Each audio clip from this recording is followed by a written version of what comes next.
Bonjour à tous. Aujourd'hui, j'ai envie de vous partager une pensée qui vient là, comme ça. En fait, je l'ai écrite tout à l'heure et puis j'ai eu envie de aussi vous la proposer en audio. Je sais que pour certaines personnes, c'est plus évident d'écouter plutôt que de lire, surtout quand c'est un peu long. Et donc voilà, je voulais vous partager cette réflexion. En fait, cette période me fait réfléchir beaucoup. Et par moments, eh bien, je me demande pourquoi mon âme a choisi de s'incarner à ce moment précis. Pourquoi est-ce que mon âme a décidé que j'allais vivre cette période-là, cette incroyable période? Parce que c'en est une, n'est-ce pas? Je trouve que c'est incroyable ce que nous sommes en train de vivre, en train de traverser. Et dire qu'il y a quelques mois encore, on pouvait se caler tranquillement sur un canapé pour regarder le film de science-fiction hallucinant qu'on savait tout à fait inimaginable hors de l'écran. Et aujourd'hui, eh bien, ce qui n'était alors qu'une fiction est devenu réel. Enfin réel. Ouais, disons que ça devient vraiment notre réalité, dans cette matérialité dans laquelle nous vivons. Il suffit de regarder par la fenêtre, et si on a la chance d'habiter un peu en hauteur, c'est notre cas, nous ici, on est au 5e étage, et bien la vue sur la ville en sommeil, paraît vraiment étrange. Étrange, en 2 mots peut-être d'ailleurs.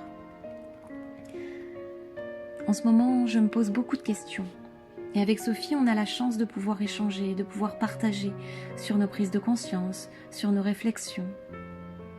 On se rend compte qu'on a vraiment, vraiment beaucoup de chance de pouvoir partager tout cela. Avec Sophie, on se connaît depuis des vies et des vies. Ce n'est pas la première incarnation dans laquelle nous sommes 2 femmes. Et c'est pas non plus la première vie où nous sommes unis d'un amour infini. Nous avons vécu beaucoup de séparations douloureuses. La mort nous a séparés plusieurs fois, souvent dans des conditions extrêmement difficiles. La religion aussi a pu également empêcher notre amour. Et puis dans cette vie, à l'aube de nos 40 ans, eh bien, nous nous sommes retrouvés.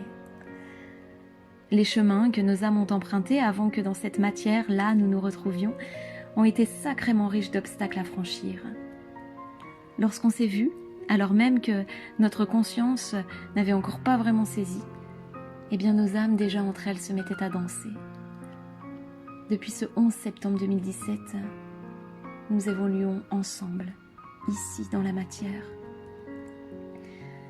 Et pour transcender toutes ces vies passées et nettoyer ce karma douloureux, pour apaiser aussi cette peur incroyable que nous avions d'être à nouveau séparés, eh bien nous avons consciemment choisi de revivre cette séparation. On pouvait enfin vivre pleinement notre amour précieux et profond, mais voilà, Sophie a eu l'occasion de partir pendant 6 mois à 17 000 km d'ici en Nouvelle-Calédonie. Elle partait à Nouméa. Quel autre endroit pour travailler sur le nous et le moi? Nouméa, nous et moi. Son départ fut une décision vraiment commune, on l'a décidé ensemble, toutes les 2. Je vous cache pas que ce fut 6 mois très difficiles, douloureux de par de l'absence, de par la séparation, de par le manque, de par le fait qu'on ne pouvait pas se voir, pas se toucher, pas se parler directement puisqu'il y avait pas mal de décalage horaire. Mais je vous cache pas non plus que ces 6 mois ont été d'une richesse incroyable. En 6 mois, on a fait ce qu'on appelle un bond quantique.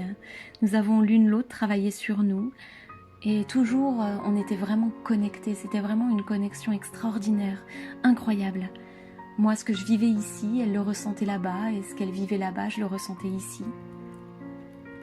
J'avais jamais vécu ça de ma vie. C'était vraiment assez hallucinant. Et après 6 mois, nous nous sommes retrouvés. On avait choisi la Thaïlande pour nos retrouvailles. Et là, l'univers nous a offert une très très belle synchronicité encore. Nous sommes arrivés à l'aéroport de Bangkok en même temps. Moi, j'arrivais de Lyon, elle arrivait de Nouvelle-Zélande. Et lorsque nous nous sommes vus, eh bien, c'est comme si on ne s'était jamais quittés. C'est comme s'il n'y avait pas eu ces 6 mois entre nous, toute cette distance. Et c'est comme si aussi on était réparés l'une l'autre.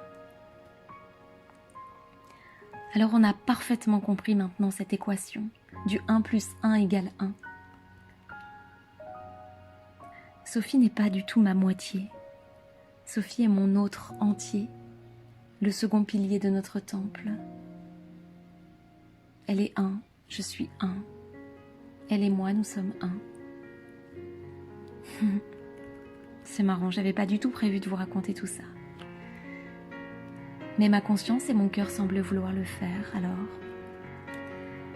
Je crois qu'en fait, si je vous raconte tout ça, c'est parce que je prends conscience de la chance que j'ai d'être confinée ici, avec ma fille et avec la femme de ma vie. Mais aussi parce que je sens que notre mission, et encore plus durant cette période-là, est un travail de lumière. Si mon âme a choisi de s'incarner maintenant et de vivre cette période de transition, ce n'est pas pour la subir, mais pour y participer, pour contribuer à ce changement. Et les hameçons, eh bien, ce n'est pas juste la représentation de notre amour merveilleux. Les hameçons est là pour partager notre histoire, pour partager cette lumière, pour l'expanser. Non pas pour se montrer, mais pour illuminer aussi les cœurs et les âmes qu'ils souhaitent. Notre mission ici aujourd'hui est celle de vous partager nos clés, nos prises de conscience, nos compréhensions, nos expériences. Non pas pour vous dire d'y adhérer, non pas pour vous en convaincre non plus, mais simplement pour vous donner la possibilité de les entendre, peut-être de les laisser résonner en vous et de nourrir votre propre conscience de ce qui vous paraît juste.